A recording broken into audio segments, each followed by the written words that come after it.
En el nombre del Padre, del Hijo y del Espíritu Santo. Amén.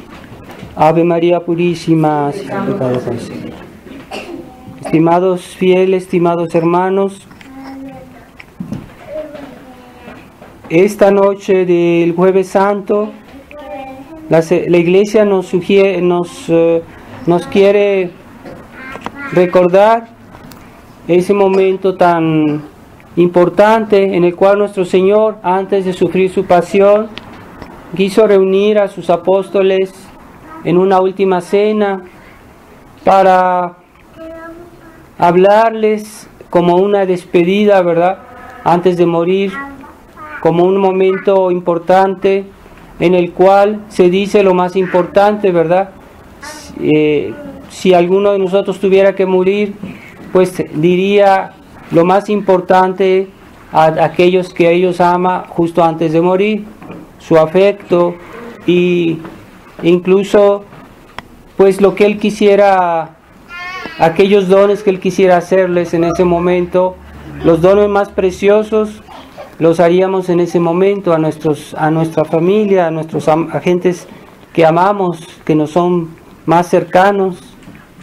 Y así nuestro Señor quiso en ese momento manifestarles sus verdaderos sentimientos de amor que tenía hacia nosotros, hacia toda la humanidad, hacia los apóstoles, y darles sus grandes tesoros, sus más grandes tesoros, que eran, como lo sabemos bien, la Sagrada Eucaristía, que nos viene por la misa, la Santa Misa, la Eucaristía, y también el sacerdocio, que es el medio por el cual nuestro Señor nos quiere dar este sacramento de la Eucaristía y darnos la misa y todas las gracias que están dependiendo de esta Santa Misa y de la Eucaristía y asimismo de todos los sacramentos, porque todos los sacramentos tienen su eficacia por medio de la Santa Misa, por medio de la pasión de nuestro Señor, que se renueva en la misa. Así que no nos damos cuenta a qué punto es importante la misa y la asistencia a la misa de una manera fructuosa. Cuando asistimos a la misa como buenos cristianos o como malos cristianos distraídos, y esperemos no como Judas, ¿verdad?, que él también estuvo en la misa y recibió la Eucaristía, pero una comunión sacrílega. Entonces nuestro Señor les quiso dar a los apóstoles lo más grande que tenía, que podía darles, pues darse a sí mismo en alimento. ¿Qué podía darles de más que él, su misma persona? Y todo eso es prueba de ese gran amor que nuestro Señor tiene por la humanidad, y que para eso vino para salvarnos, para enriquecernos espiritualmente.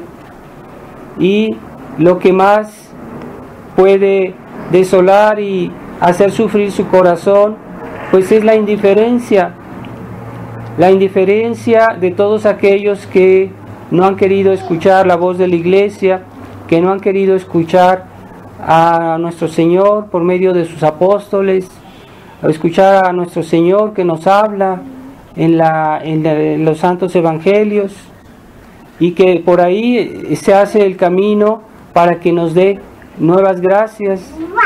Entonces ese es lo que lastima a nuestro Señor, que muchos no quisieron escuchar, no quisieron recibirlo, y aquellos que lo recibieron, pues nosotros o muchos cristianos, puede ser, ha sido así en realidad, que han sido infieles a estas gracias, o que las reciben mal, o esperemos no, esas gracias a veces se reciben con una falta de fervor, es una cosa. También hay aquellos que la reciben realmente en un estado grave de pecado mortal. Eso ya, en lugar de ser pues una alegría para nuestro Señor, es una doble ofensa, porque es un sacrilegio. pero también hay esa tibieza de los cristianos que reciben las gracias de Dios con superficialidad, sin atención, sin que esto implique para ellos un esfuerzo en su vida cristiana, en su actitud, en su conducta de todos los días. Y eso también hace sufrir mucho a nuestro Señor, porque Él dice, sí, ellos saben, ellos quieren, pero no lo hacen bien, no quieren hacer un esfuerzo, no quieren mejorarse, no quieren corregirse. Así que nosotros también podemos ser causa de sufrimiento de nuestro Señor, no solo aquellos malvados que lo quisieron crucificar de una manera declarada, de una manera deliberada, sino también aquellos que no lo quisieron servir plenamente. También vemos en los apóstoles que lo abandonaron, lo dejaron solo a nuestro Señor en su pasión, y Él se sintió abandonado, se sintió traicionado hasta un cierto punto. Entonces todo eso hace sufrir más a su corazón, y todos podemos decir que de alguna manera lo hemos decepcionado a nuestro Señor en algún momento de nuestra vida, o incluso actualmente podemos decir que no somos perfectos como Él quisiera que fuéramos. Nos falta generosidad, aunque parcialmente tal vez seamos generosos para algunas cosas, pero Jesús espera todo el don que Él hizo de sí mismo, lo espera que nosotros lo tengamos hacia Él, de nuestras personas, de nuestra vida, y es muy justo y es muy normal. Entonces, ese amor solo se puede pagar con un amor que corresponde a por lo menos en la entereza, aunque no sea en la grandeza. La grandeza del amor de nuestro Señor es infinita, pero no, por lo menos en nosotros podría haber entereza en nuestro amor, no mediocridad, no lentitud, no negligencia, parcialidad. Eso hace sufrir a nuestro Señor, y Él en ese día que estuvo en su pasión tuvo presente en su mente, espiritualmente tuvo presente todos los pecados de la humanidad y todos los males de la historia, no solo del pasado, sino del presente y del futuro. Es decir, que Él sabía lo que íbamos a hacer hoy en cada una de nuestras acciones, y Él en ese momento Él sufrió de lo que estamos haciendo ahorita, o de lo que vamos a hacer mañana o pasado mañana, etcétera. Él era consciente de todo eso, y Él llevó una cruz inmensa de toda lo que fue y lo que sería la humanidad. Entonces no podemos pensar en la pasión de nuestro Señor como algo así pasado, que ya fue y que no puede ser cambiar.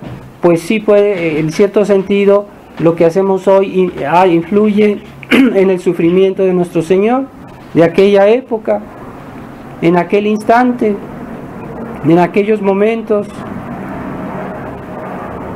Y esa ineficacia de su obra, que era sobreabundante para salvar no solo este mundo, sino 1000 mundos, una infinidad de mundos.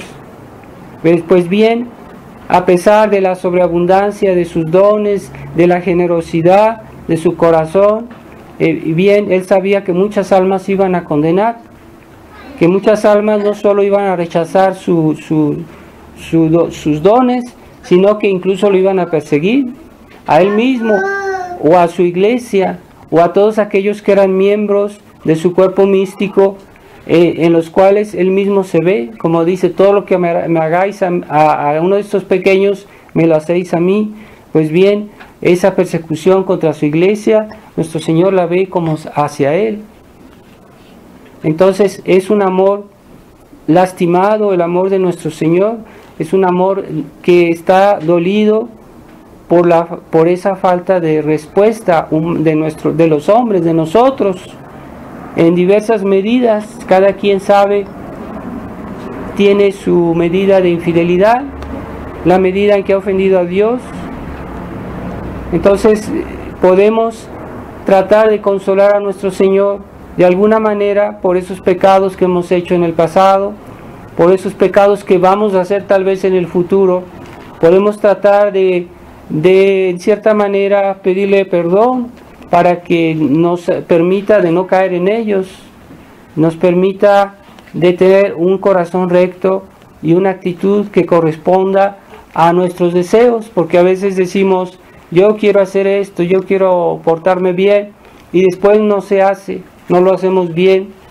Entonces nuestro Señor espera que haya esa tenacidad en el amor para complacerlo a Él, y hacer que esos dones que Él nos da de la Eucaristía, de la misa y del sacerdocio fructifiquen. Podemos pedirle a Dios buenos sacerdotes, que Dios nos dé vocaciones para que la iglesia tenga su fecundidad como debería ser, para que las almas se salven. Entonces no basta pedir por las vocaciones, hay que pedir por vocaciones santas, y más que nunca en nuestra época y en nuestras circunstancias se necesitan vocaciones fuertes, vocaciones sólidas, generosas, porque es muy difícil en esta época tener un equilibrio espiritual, y el sacerdote debe tenerlo más que nadie para poder sostener a las almas, a ayudarlas. Entonces hemos visto muchas defecciones en la iglesia hoy, defecciones de sacerdotes, de obispos. Entonces eso no debe repetirse. Y si en nuestros medios hay vocaciones, pues deben ser buenas, deben ser santas. Hay que pedirle mucho a Dios que nos dé buenos sacerdotes, y también pedirle a Dios porque la Santa Misa, la verdadera misa, pues vuelva a ser conocida en el mundo, y vuelva a ser celebrada como antes era, no la nueva misa, que es una misa protestantizada, que fue hecha por Bugnini, este hombre funesto, que nos hizo una misa que no es católica, y que impide bajar del cielo las gracias de Dios, y que no es agradable a Dios esta misa. Así que nosotros tenemos la gracia de asistir a la misa de siempre, a la verdadera misa católica. Qué don tan grande Dios nos ha hecho. Dios nos trata como a esos apóstoles que Él reunió la última cena, que eran muy pocos, no estaban ahí las multitudes a las cuales Él había predicado y que le había enseñado. No, solo a sus apóstoles los invitó a la última cena. Así que podemos en cierta manera compararnos a ellos, que hoy en este tiempo que la misa tradicional pues se dice por tan pocos sacerdotes, en tan pocos lugares, y nosotros estamos aquí. Qué gracia que pierden tantas personas de no poder aprovechar de la misa, de no poder asistir a la verdadera misa de la iglesia. Entonces nosotros debemos pedirle a Dios porque no seamos los únicos, porque esto se amplíe, porque la iglesia vuelva a prosperar como en otras épocas, pero tal vez habrá que pasar primero por pruebas, así como nuestro Señor fue después de su pasión, de su resurrección, que entonces la iglesia comenzó a crecer, pero de una manera milagrosa, de una manera inesperada. ¿Por qué? Porque las gracias de Dios fueron dadas a los corazones después de la pasión. Entonces esa pasión en la cual Él nos mereció, nos ganó las gracias de la conversión. Entonces nosotros también queremos que la iglesia crezca, que la iglesia prospere como debe ser, pues también tenemos que sufrir con nuestro Señor. Estamos sufriendo la pasión de la iglesia. Todas estas pruebas, si las llevamos como nuestro Señor las llevó, van a traer gracias sobre la iglesia, sobre las almas. Entonces vamos a a meditar sobre esta verdad y que de esas verdades y estos dones que nos manifiestan ese gran amor de nuestro Señor, que son los tesoros, los grandes tesoros de la Iglesia, que son la misa, la Sagrada Eucaristía y el sacerdocio, que hace posible, por la voluntad de Dios, hace posible que todo lo demás se pueda hacer, ¿verdad? No hay misa sin sacerdocio, no hay Eucaristía sin sacerdocio, no hay sacramentos sin sacerdocio, no hay iglesia sin sacerdocio. Y pues los mismos apóstoles eran sacerdotes y eran obispos, pero ¿qué es el obispado? Sino la plenitud del sacerdocio, es el sacerdocio también. Los obispos son sacerdotes en el pleno sentido de la palabra. Entonces pidámosle a Dios que nos suscite santas vocaciones para que la Iglesia renazca, y nosotros ofreciendo nuestras penas, nuestras cruces, en un espíritu de verdadera fe, ahí vamos a obtener las gracias de Dios. Si no hay una verdadera fe, una verdadera amor a Dios que viene de la fe, Dios tal vez tardará más en que la Iglesia renazca. Así que cuenta mucho esa actitud de fe que debemos tener nosotros, pero que sea auténtica y que no sea medias tintas, medias medidas. Tratemos de pedirle a Dios que haga que también nos preserve del compromiso y de la debilidad de muchos tradicionalistas en nuestro tiempo que están desagradando a nuestro Señor, lo están haciendo sufrir por sus compromisos con esta corriente conciliar y mundana que nos circunda y que si pudiera invadiría nuestros corazones si la dejamos por nuestra debilidad. Ave María Purísima, en nombre del Padre, y del Hijo, y del Espíritu Santo. Amén.